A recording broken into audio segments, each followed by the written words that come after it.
Collection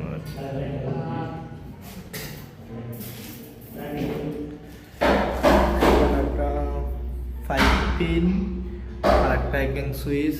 এটা হলো bed সুইচের লাগি হাড়ের থেকে শুয়ে শুয়ে বাচ্চা বলার জন্য। এটা এখানে হলো গিজারের লাইনটা আর বাথরুমের একটা লাইট আউটলাইট আর বারিন্দার লাইটটা। বারিন্দা রুমের সাথে অ্যাডজাস্ট করেন। আর রুমের মধ্যে 4টা স্পট লাইট আছে, সাইড কোণে 4টা স্পট লাইট।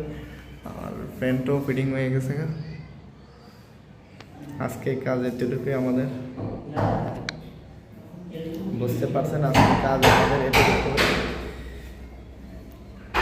বারিন্দার এই যে খোলামেলা গ্রামের পরিবেশের যে আপনাদেরকে গ্রামের যে খোলামেলা পরিবেশের মধ্যে বারিন্দার আছে।